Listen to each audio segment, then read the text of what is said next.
essa aqui é a minha favorita. Eu vou ler pra vocês um artigo e eu já vou recomendar, depois que vocês verem esse corte, eu vou até botar aqui em cima, ó, o corte do Chocolate Expresso, membro da Soberana também, que ele fez sobre essa pele. Porque ele fez uma coisa inconcebível para todas as outras pessoas que falaram dessa pele. Ele leu a pele. Ele leu e compreendeu a pele. E ele sabe também até o que está especificado, o que está em dúvida e tal, e ele não fica criando mil conjecturas em cima. Porque a minha ideia tem uns vídeos tão biruleibe sobre isso aqui. Inclusive, assim, eu vou citar o nome aqui do pessoal. Será que aparece aqui, ó? Mídia BH, esse cidadão aqui, que só fala bosta e tá lá feliz que, o Milei ganhou, a Argentina, finalmente, os hermanos, que daqui a uns anos vai estar dizendo que o Milei não era ANCAP, não sei o quê. Dava pra ler o texto da PL. Esse brother aqui, o Peter Nerd, todo mundo sabe que tem as melhores, assim, o Peter Nerd até o meio, ele tá perfeita a análise dele. Aí depois do meio... olha o nome desse título aqui do outro. Vão taxar o YouTube para financiar a lacração. É isso que tá escrito. E esse... Olha esse aqui.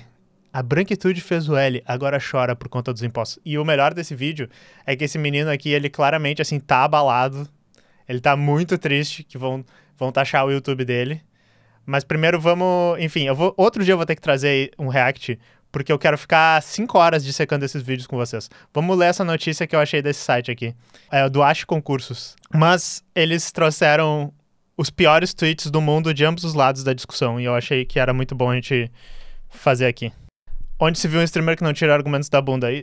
Tem que tomar cuidado com essa lógica, Matheus. Porque eu sou um streamer também. E se você continuar com essa lógica, daqui a pouco as pessoas vão dizer que eu tiro argumentos da bunda. Eu sou muito esperto. Tá, então saca só. Por isso não podemos criticar nenhum streamer logo. Essa é a minha lógica. Então vamos ler essa notícia aqui, ó. Câmera prova e influencers do YouTube e TikTok podem ser taxados. Olha como é que eu botei a notícia aqui. Nova pele. Pode taxar influencers. Pode é uma palavra foca. Podem ser taxados em 4%. O projeto de lei, também chamado de PL da Netflix, estabelece que os criadores de conteúdo, redes sociais como YouTube e TikTok, contribuem com 4% sobre seus faturamentos brutos. Entenda. A Câmara dos Deputados aprovou o projeto de lei 8889/17, conhecido como PL da Netflix, que visa regulamentar serviços de streaming. Outra coisa interessante é que ele é de 2017, tá? Regulamentar serviços de streaming. No entanto, além de impactar o setor de streaming, o projeto pode ter consequências para os criadores de conteúdo em redes sociais, como o YouTube e TikTok, que agora podem enfrentar uma taxa de 4% sobre o faturamento. O PL da Netflix, proposto em 2017 pelo deputado Paulo Teixeira, busca regulamentar o fortalecimento audiovisual por demanda. De conteúdo audiovisual por demanda. Achei estranho, mas é o que eles estão chamando de VOD. Vídeos na internet. O projeto impõe obrigações às plataformas de streaming, incluindo a inclusão de um percentual de conteúdo nacional em seus catálogos e destinação de 5% do faturamento bruto para produções independentes. Eu não sei porque aspas, né? Mas beleza. O impacto para influencers. Embora o projeto não mencione diretamente os influencers, ou sistemas de publicidade como a AdSense, as mudanças regulatórias podem ter implicações na estratégia de conteúdo das plataformas. O YouTube, Meta, Facebook e TikTok são mencionados como alvos do projeto, o que poderia resultar em multas e suspensões do credenciamento para as empresas que não cumprirem as obrigações. A proposta de taxação de 4% do faturamento bruto pode afetar diretamente os criadores. Pode afetar diretamente os criadores de conteúdo, pois as plataformas podem repassar esse custo, impactando as estratégias de monetização, incluindo o popular programa AdSense do Google, remunera produtores de conteúdo na internet. O AdSense permite aos criadores ganhar dinheiro com publicidade em seus vídeos ou sites e pode ser indiretamente afetado. Mudanças nas regulamentações podem influenciar a promoção e monetização dos determinados tipos de conteúdo nas plataformas, potencialmente reduzindo as receitas do AdSense. Desculpa, tá travando um pouco a conexão aqui, eu sinto que algumas palavras estão repetindo. Reclamações nas redes sociais. Nas redes sociais, muitos internautas demonstram indignação com a nova regulamentação. Se de um lado os influenciadores estão reclamando da taxação de 4%, outros acreditam que o valor ainda é baixo, comparado ao que outras áreas e profissões contribuem. E daí assim, eu sei que eu tô fazendo piada um pouco com isso, tá? Eu vou depois dizer a minha opinião e tal. E vou de novo recomendar que vocês vejam o vídeo do Chocolate Expresso. Muito bom o corte dele falando. Mas vamos ler agora as piores opiniões de ambos os espectros políticos. Esse site fez algo genial. Veja algumas das postagens que geraram polêmica nas redes. É só 4%. Começa assim. Em alguns anos estará pagando 27,5%. Numa clara referência ao imposto de renda. Tem essa foto gerada por IA também da outra notícia e tal. Do Block Trends. Ah, deve ser um site de criptomoeda, by the way, de blockchain. Aí tem aqui, ó, o Igor 3K, que fez um vídeo famoso em que ele repete algumas vezes que ele não leu a PL, o que seria o mínimo, mas beleza. De maneira, e o vídeo do chocolate é reagindo a esse vídeo, então recomendo vocês verem depois. De maneira, e em geral, muito similar, o PL 8889 é outra aberração e deve ser votado ainda essa semana. Em última análise, ele pode inviabilizar criadores de conteúdo de se financiar pelas plataformas. Sim, teu AdSense vai piorar. Significa menos dinheiro. Isso é só um aspecto. Eu tô lendo como ele escreveu, tá? Só 4%. Agora a gente foi pro outro lado. Assim, tipo, essas opiniões estavam muito imparciais, não leram a PL. Não se preocupa, as pessoas não leram a PL e têm a opinião contrária também. Só 4% de imposto em quem fica gravando vídeo no ar-condicionado tem que ser no mínimo 15 a 27%. PL 8889 já! Gostaria de comunicar meu apoio amplo e restrito ao autor da PL 8889, Paulo Teixeira, PT, pelos ataques que vem sofrendo de influenciadores que serão taxados com o PL aprovado. Ademais, sugiro o aumento do tal tributo para 27,50% do faturamento bruto. Pobre não come streaming. Esses aqui são os famosos bolsonaristas de sinal trocado, pessoal. Não tem como tancar. O projeto ainda precisará ser sancionado pela Presidência da República para valer oficialmente. Numa enquete promovida pela Câmara em seu site, 97% desaprova o projeto e apenas 2% apoiam totalmente. Confira. Então, assim, ó. Foi escrito pela Kathleen Kinest. Ah, Porto Alegrense. Boa, Kathleen. Eu gostei da matéria, sinceramente. Tu conseguiu trazer uns tweets muito bons. Eu não tô sendo irônico. Foi bem bom. Então, assim, ó. Minhas opiniões sobre isso. O grande problema aí que as pessoas mais sensatas que leram a PL analisaram isso é que as plataformas de streaming, a gente já veio trazendo várias notícias sobre como as plataformas de streaming, elas basicamente ignoram várias regras já estabelecidas que estão lá por um bom motivo, como, por exemplo, a cota de filmes e séries nacionais, né, de produções nacionais, que é um negócio que ajuda a nossa indústria. Eles ignoram questão de mostrar o número de assinantes, mostrar estatísticas sobre o que está sendo tocado lá. Eles não pagam esses impostos que vão para desenvolvimento da indústria local. E daí, claro, se tu é um ANCAP e acha que não devia haver imposto, tu acha que é maneiro isso. Mas se tu é uma pessoa sensata que sabe que todos os países do mundo que desenvolvem as suas indústrias precisam ter essas medidas, e daí todos os países sérios, inclusive os Estados Unidos, eles não só desenvolvem, como eles fazem imperialismo para literalmente impor a cultura deles em outros países, para fazer com que a gente goste muito mais dos filmes deles. Veja o professor Felipe Leão, por exemplo, falando sobre como a gente constrói os gostos, tá? Quem entende isso vê, pô, essa pele é maneira de fazer isso. Só que daí qual é o problema? Esse aqui é o PT dando tiro no pé deles, é o PT enfiando a coisa na roda da bicicleta e caindo. Eles não conseguem ver um negócio que assim, tipo, tu pode fazer uma coisa boa pelo povo e mexer com os interesses, como diria o Ciro. Vou me confundir com o cirista aqui. Tu precisa sempre fazer um negócio assim, não, mas eu vou tirar um pouquinho do povo e eu vou mexer numa coisa. Eles não podem só fazer uma coisa boa. Eles têm que dizer, não, pra fazer essa coisa boa, nós vamos mexer numa coisa que é extremamente popular. Mesmo que na prática, gente, vamos falar sério. Tipo, se a pessoa... Assim, primeiro, que ninguém me provou ainda que esses 4% vão ser cobrados direto da pessoa. Se o 4% fosse cobrado direto da pessoa, já fico me perguntando se, por exemplo, uma coisa que se vocês leram a PL, tem lá que tu tem que... A empresa, que para ser afetada por essa PL, teria que ter um rendimento anual de 3,6 milhões, tá? Se tu não vai cobrar do YouTube isso, tu vai cobrar da pessoa, daí o que? A pessoa vai ter que ter uma empresa que presta serviço pro YouTube, daí teria que passar disso para ter que pagar o imposto. Se vai passar pelo YouTube, é certo que ele vai repassar isso? E os caras gringos que ganham dinheiro no Brasil... e que estão ganhando um monte de dinheiro com propagandas que estão passando no Brasil, mas são canais gringos, e que a gente ia tirar esses 4% e ia ir para investir da arte aqui. Isso aqui não é maneiro? Então, assim, tem várias dúvidas, e eu só trouxe isso aqui por quê? Porque as pessoas estão cheias de certezas e só não estão gostando disso porque foi o PT que propôs, e o PT tem uma comunicação horrível. É basicamente isso que eu queria falar sobre isso, e daí fica na promessa de eu reagir ao vídeo do pessoal. Sério, aquele vídeo do menino que conseguiu botar a menina do Privacy ali, o Igor 3K e ele na thumbnail triste, derrotado, porque agora se tirar 4%, o YouTube tá dificultando muito pros criadores e tal. Esse vídeo é ridículo, é absurdo o negócio, mas não tem muito o que dizer sobre isso, assim, ó, pessoal. Pânico moral sendo feito em cima disso. O PT também faz merda, porque eu já disse, toda vez que eles propõem alguma coisa pra internet, é um negócio que desagrada o pessoal da internet, logo a mídia, onde o pessoal faz mais...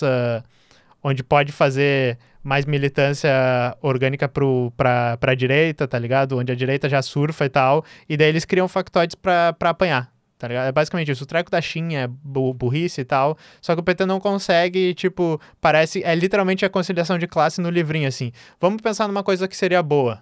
Ah, isso aqui vai ser bom. Tá, mas como é que a gente vai botar uma vírgula pros bolsonaristas fazerem um pânico moral absurdo nisso? Ah, não tem problema, a gente vai botar aqui. Então, enfim, é só a culpa do PT? Isso não é. É da nossa democracia burguesa. Mas é isso que eu queria falar sobre isso. Mas a divulgação deles é ruim, né? Vem aqui, petistas. Ó, eu tô fazendo L, eu sou do lado de vocês. Vocês não acham que a divulgação de vocês é uma bosta? A divulgação de vocês é uma bosta, fala sério. A comunicação é muito ruim. Como é que vocês fazem uma coisa boa e isso daí vira uma arma absurda de pânico moral dos bolsonaristas? E aí, Sinister Kid? Sinister, cadê? Então, esse é o fim desse corte. Fica a promessa de reagir a cringe outro dia. Quem não conhece o Fábio, o canal dele tá muito bom. Tá começando a decolar. E esse corte aqui dele, mais um novo imposto do PT falando sobre isso.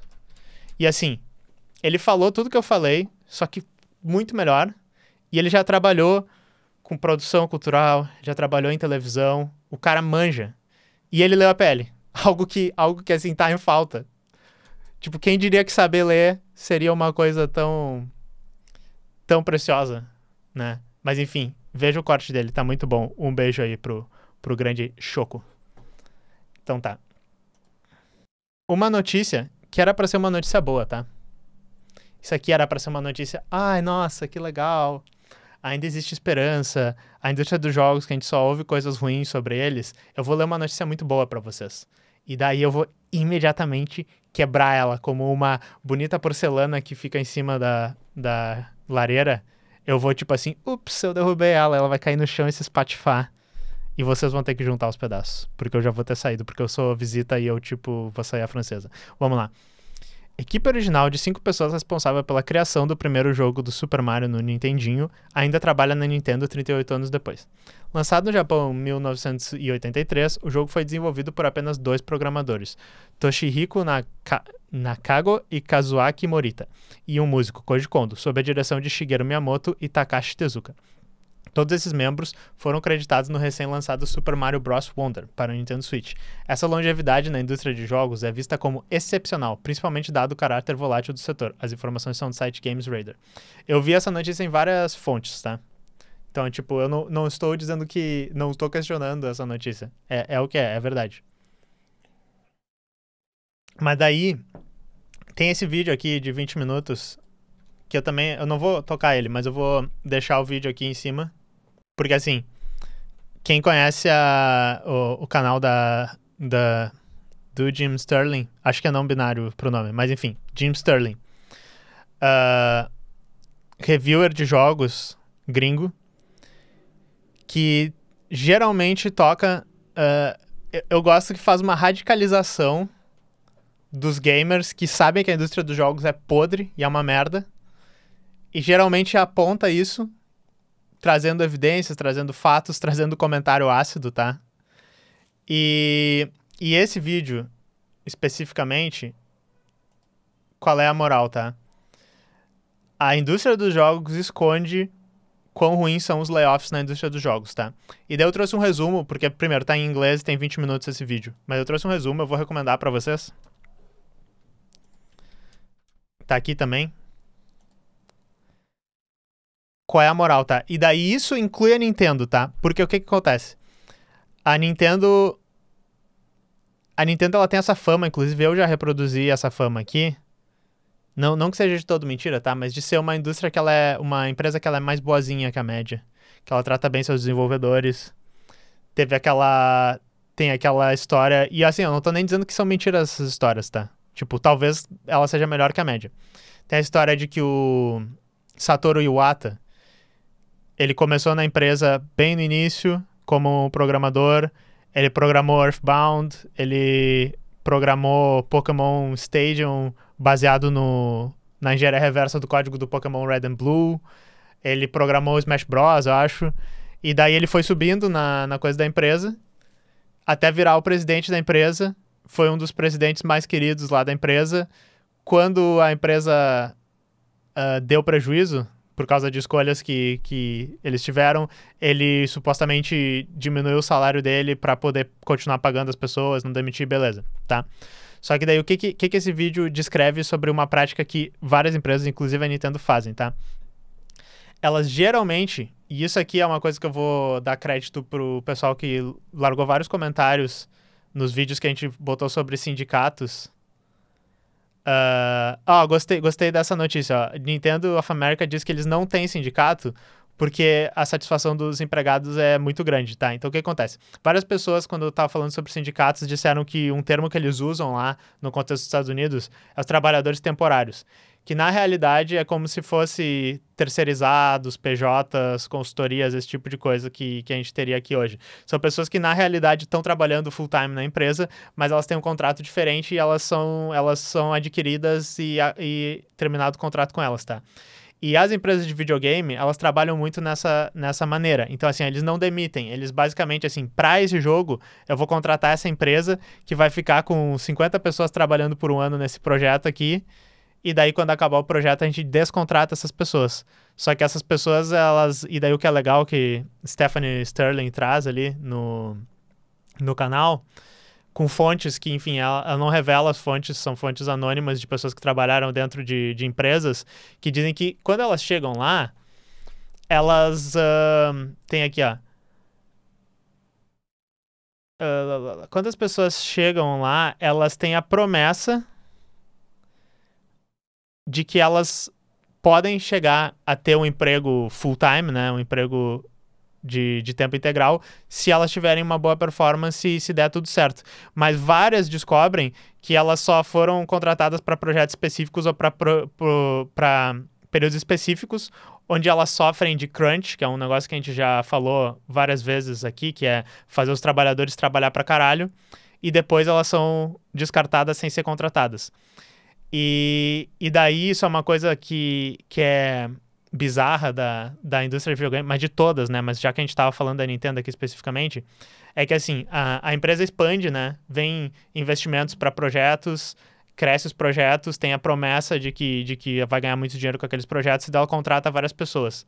Depois que os projetos acabam e daí, sei lá, ano que vem não vai ter mais um jogo gigante, a gente retira do quadro de funcionários ou diminui esses contratos de pessoas que a empresa estava empregando e daí isso some dos custos também da empresa, demite um monte de gente, não chama isso de layoff, porque eram pessoas que estavam trabalhando exclusivamente lá durante um ano, mas tu não chama isso de demissão, não chama isso de layoff. E daí, para os acionistas e investidores, a tua empresa, inclusive, cortou custos aquele ano. Então, elas trabalham assim, na promessa de expandir, ganham dinheiro. Depois que elas não têm mais projetos, elas cortam os funcionários que não têm um vínculo trabalhista normal e ainda sobe mais o valor delas no mercado. É isso que ela descreve ali no vídeo. Dá o exemplo de outra pessoa que não sei se vocês estão ligados nesse cara aqui. Sabe o cara do meme que o cara tá cheirando dinheiro e contando dinheiro? Não sei se vocês sabem quem é esse cara aqui. Vince McMahon. Ele é um cara que, assim, tipo... Se vocês perguntarem assim, que acusações existem contra o Vince McMahon? Sim. Existe todo tipo de acusação contra eles. As que a gente tá trazendo aqui agora... Ó, aqui... tipo, porque assim, ele é o presidente da WWE, que é aqueles wrestling de piada, sabe? De piada não, desculpa, pessoal. Inclusive, a Stephanie Sterling, que veio no vídeo, ela pratica wrestling, né? Luta livre de várzea. Literalmente isso, depois vejam o canal dela. Tem fantasia e tudo, e vai lá e tal, e faz teatrinho. Mas é esse teatrinho, né? Entretenimento. E ele é o presidente de uma dessas empresas, e eles ganham muita grana tendo todas as pessoas que trabalham exclusivamente para eles e que têm a sua persona e seus personagens controlados pela empresa como sendo, tipo, como sendo terceirizados, né? Como sendo PJ, subcontratados. Só que isso não dá para eles vínculo empregatício, não dá direito a seguro-saúde, não dá direito a vários tipos de outros direitos que essas pessoas precisariam ter depois que elas eventualmente se quebrarem e destruírem seus ossos por ter feito esse esporte de contato, que é um teatrinho, mas as pessoas se machucam, as pessoas têm que meter um esforço físico absurdo. Então essas pessoas fazem uma carreira ali de 10, 15, 20 anos, destroem seu corpo e não tem direito a porcaria nenhuma. Então é por isso. E o mais engraçado é que ele é um personagem dentro das historinhas e o personagem dele é o capitalista malvadão. Por isso que ele tem ele cheirando dinheiro e assim, eu sou malvado, olha quanta grana eu tô ganhando. Tipo, é mole. Isso aqui é realismo capitalista na veia. Mas então a comparação que se faz com o modelo de contratação das empresas de videogame é esse aqui. Pra vocês saberem, do literal, o cara que é freela, boa, eles são lutador freela. Ele interpreta ele mesmo, é Vince McMahon as himself. Então, nos videogames, eles geralmente chamam isso de outsourcing, que eu acho que a gente chamaria de terceirização aqui, com promessa de contratação, tá? E aí as empresas podem dizer, algumas dizem, aqui não tem layoff. Ou tipo a Nintendo of America. Aqui todos os funcionários são muito bem tratados. É o que a gente fala no corte da sindicalização do Google. É tipo assim, não, os funcionários do Google são perfeitamente bem tratados. Os terceirizados não são funcionários do Google. Mas os funcionários do Google a gente trata muito bem. E daí eles criam uma dinâmica de níveis na empresa. Que algumas pessoas são mais importantes que as outras. Eles descrevem isso no vídeo. E outra coisa que existe é a lógica da má performance. Que é basicamente assim, tu vai ter uma avaliação de performance e nós vamos... Se tu tiver com a performance ruim, infelizmente nós vamos ter que te demitir, amigo. E daí eles botam esses terceirizados sob situações explicitamente de crunch, de excesso de trabalho, né? Crunch é excesso de trabalho, basicamente. Colocam eles nessa situação e daí tá acabando o contrato e ele assim, pô, foi mal, amigão, eu vi que tu faz uma semana que tu não fez tal coisa, a gente vai dizer que a tua performance tá ruim aqui e está encerrado o teu contrato. E outra coisa que é citado no vídeo, que é muito interessante... as consultorias de tecnologia vendo isso, né? Que é muito interessante, é que essa questão da má performance, do problema na conduta, é algo que é muito usado contra funcionários que são minorias. Contra, por exemplo, mulheres que estão exigindo seus direitos contra assédio, contra pessoas trans que estão se sentindo discriminadas, entendeu? Então, tipo, esse é todo... Tô explicando, o que é legal do vídeo é que explica todo o ciclo de como tu cria uma indústria totalmente tóxica, exploratória, e eles não deixam ponto sem nó, entendeu? E é isso. E assim, então fica a recomendação do vídeo, e só pra vocês, quando estiverem lembrando que a Nintendo é esse lugar ótimo pra trabalhar, para esses 5 japoneses que provavelmente têm cargos bem importantes lá e que, beleza, mereceram construir a empresa, estão lá um tempão, sabe? A Nintendo of Japan, nem sei como é que é, porque tem toda a complicação do mercado de trabalho no Japão, que a gurizada literalmente se mata de trabalhar, né? Mais do que se matam nos Estados Unidos, não sei, mas tem essa fama. Mas então, quando vocês virem isso, se lembrem que tem esse lado problemático, não só da indústria dos jogos, da indústria da TI em geral, tá? E é por isso que as pessoas, como a gente já falou repetidas vezes no canal, estão pensando assim, tá, se pá, era de ter um sindicato. E no corte do Google, sobre os sindicatos do Google, a organizadora do sindicato diz, pô, a gente precisa colocar dentro do sindicato, que não é o sindicato específico do Google, acho, mas o sindicato, trabalhadores de tecnologia, o pessoal que está trabalhando outsourced aqui, trabalhando temp, que eles chamam temporário. Porque essas pessoas são as que mais se fodem. E ela, inclusive, faz um comentário muito bom, é que essas pessoas que são as que mais se fodem, que têm os cargos menos valorizados, que estão lá de temporário, geralmente são pessoas que na sociedade são marginalizadas. Que eu acho que faz um link muito interessante, que é de tipo assim, mesmo na indústria da TI, que tem lugar para todo mundo, que é essa indústria dos sonhos, a gente tem a dinâmica do capitalismo sendo patriarcal e racista para dar cargos piores para essas pessoas, porque socialmente elas são vistas como menos também. Então, a importância também da sindicalização e organização no combate a essas políticas racistas, a essas práticas racistas. Então, temp é tipo esse terceirizado, freela... Enfim, é uma coisa bem específica deles, mas deve ter muitas empresas brasileiras que fazem isso. E eu imagino que vários dos BRs que trabalham de PJ para fora são isso para essas empresas de lá. Recebendo, às vezes, uma migalha, mas ganhando bem pro seu país, né? ganhando bem baseado no que ele gasta no seu país. É o PJBR, né? Beleza. Gostei, Isótopo. É o neoimperialismo, né? Que não leva matéria-prima ou recursos mais o capital. Gostei. O capital humano também, né? Mas então, olha só. Essa é a saga do Sam Altman, que eu não entendi direito. Talvez a gente precisasse de muito mais tempo pra entender, esperar um pouquinho mais.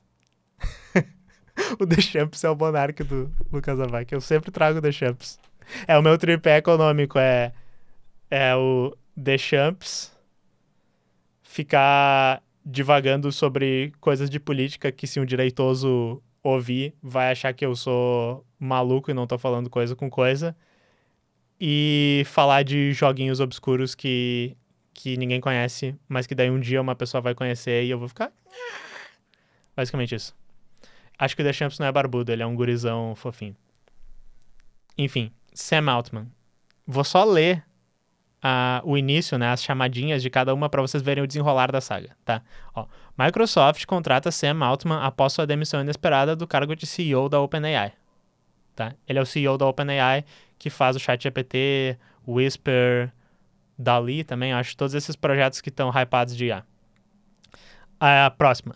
Mais de 700 funcionários da OpenAI ameaçam se demitir a não ser que o conselho de administração se demita, por causa da demissão do Sam Altman. Depois, o conselho de administração da OpenAI abordou a rival Anthropic para uma possível fusão. Isso eu não sei se vai estar na história final, se isso tem relevância, mas estava ali também. Anthropic é um concorrente deles, que inclusive recebe investimento de outras empresas, porque a OpenAI recebe, por exemplo, investimento da Microsoft.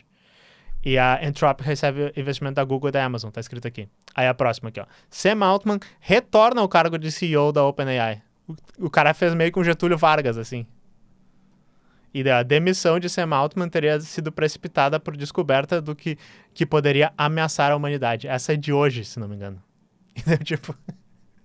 Isso é literalmente plot de filme. E sabe o que é melhor? Aparentemente, esse projeto que eles disseram aqui... Isso deve ser hype, tá? A gente vai ter que ler depois. O projeto se chama Que Estrela.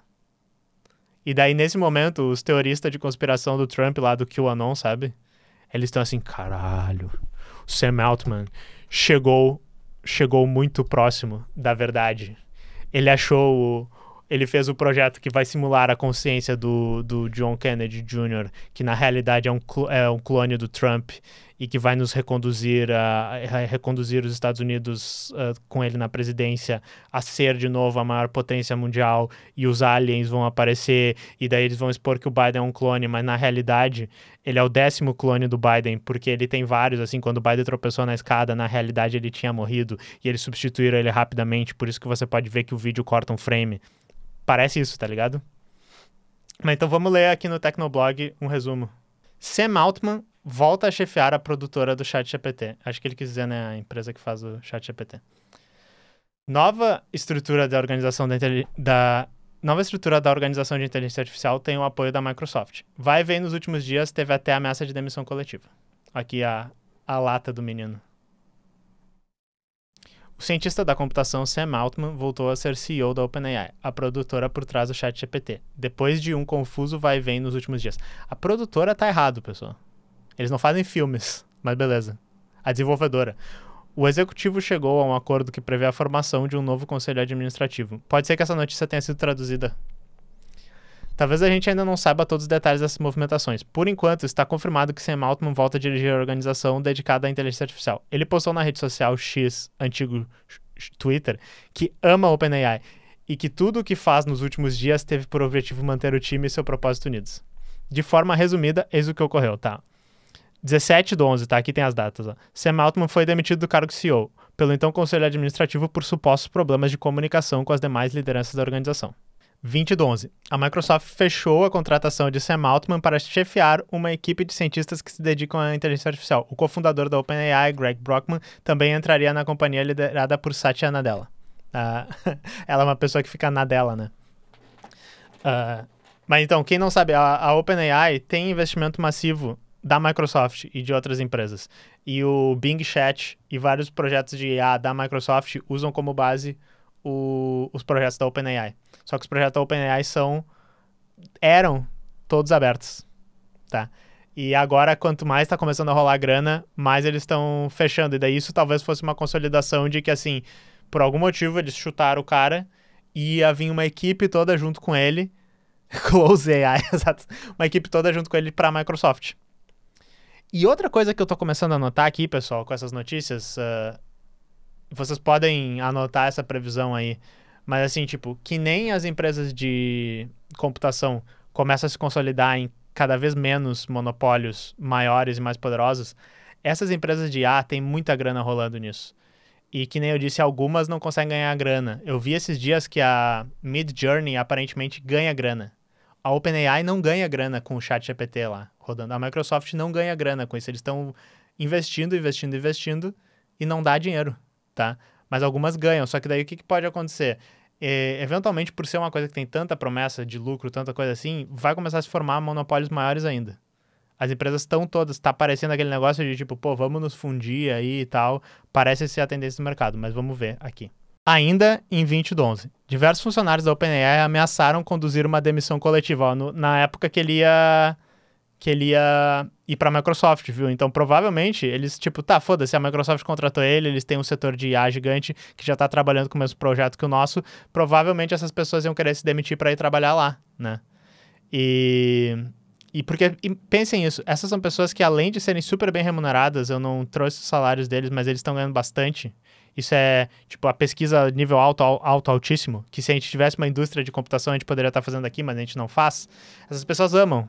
Essas pessoas são aqueles malucos que querem criar uma inteligência artificial que pode vir a destruir a humanidade, mas ela pode curar o câncer, então vale a pena. Esse tipo de gente. Então eles iam seguir o cara, eu imagino, tá? Eles criticaram a má-fé do antigo conselho administrativo e demonstraram apoio a Sam Altman. 21 de 11. No fim da noite, a OpenAI informou que seu ex-principal executivo está de volta ao cargo de CEO. O comunicado no X disse que foi feito um acordo inicial que prevê a formação de um novo conselho.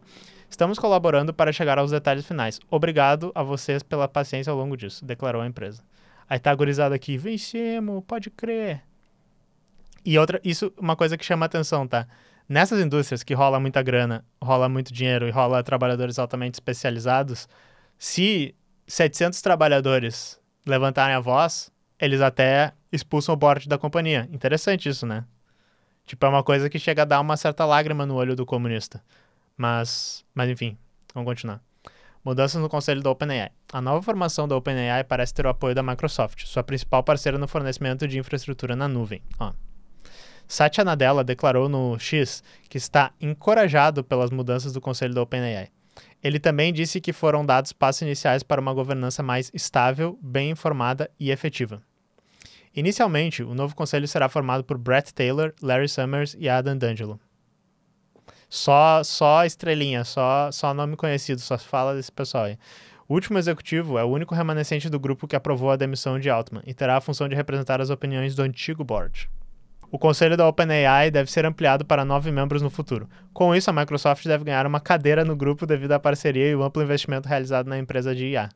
Isso que é engraçado, assim, porque a Microsoft, todo mundo sabe que eles tinham influência nos rumos da OpenAI, tá? Porque eles investiam muita grana e eu acho que eles eram o maior investidor. Essas coisas que as empresas vão dando para essas fundações aí para ter influência. Mas agora eles vão ter uma cadeira. Então isso o que acabou sendo? Acabou sendo que meio que a Microsoft trucou, né?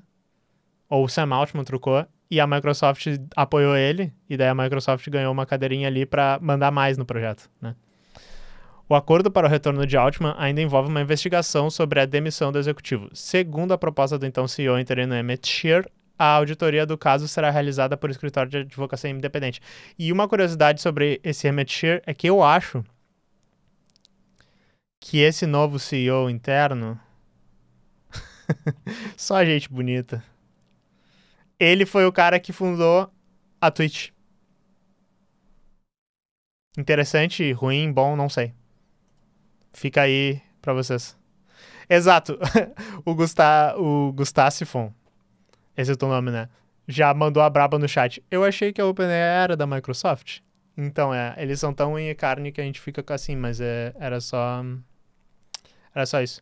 Mas então, ó, essa foi a saga do Sam Altman, e tudo que a gente falar aqui vai ser especulação, tipo, esse negócio desse projeto saiu hoje agora há pouco essa notícia eu vi do projeto Que Estrela.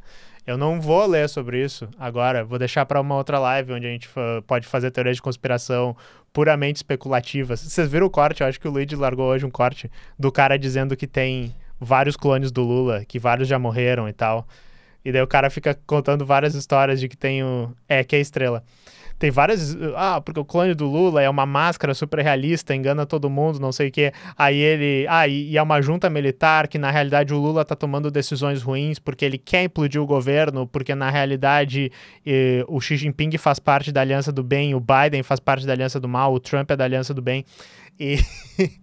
E daí, depois de 2 horas falando uns absurdos, cara, agora eu vou fazer umas especulações sobre o que isso pode significar. É tipo, é absurdo. Eu ri muito. O Putin. Uma hora ele fala. Na realidade, o Putin já morreu, mas botaram outro Putin ali, porque na linha do tempo ruim, o Putin morre. E a gente tá na linha do tempo boa, porque eles impediram isso colocando alguns eventos que não eram pra estar acontecendo. O corte é muito bom. Então fica a recomendação. O PT é o braço político do PCC, que é o braço armado do PCCH, o Partido Comunista Chinês. Se você não sabe isso, pô, que tipo de repórter você é? E a Soberana é o braço de internet do Partido Comunista Vietnamita. Não sei se vocês sabiam disso. Fica aí pra vocês.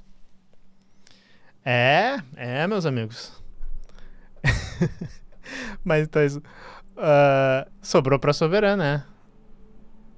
Eu acho que teve um perfil do Twitter que era alguém do PCO, uma vez, que disse assim: a Soberana é financiada pelo Partido Comunista Chinês e tal. Eu gostaria, sinceramente. Esse é muito bom. Recebeu o famoso Xi Jinping, né? Do camarada 11. Social Credit mais 13, exatamente. Isso os petistas não falam. Quem mandou a Soberana inventar a esquerda na internet, como o grande Load nos ensinou. Não, e o Load, não sei se você sabe, ele recebe também, né, do George Soros, pra ver anime com todo mundo e converter os otaku. E eles já estão, os globalistas, eles já estão muito felizes, porque 33% da população do Brasil já tá assistindo anime, mas quando eles veem o anime, por causa da influência do Load, na realidade o que eles estão entrando no cérebro deles é manifesto comunista. Isso, na realidade, One Piece, né? Os primeiros arcos. Depois, lá pelos Water 7, essas coisas aí, eu não sou One Pieceiro, mas quando vai chegando aí, essa lá é preço e lucro. Aí lá pelos 600 e pouco, não sei o que, a pessoa já tá começando capital.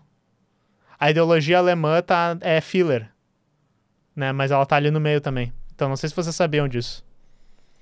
Falou, meu povo.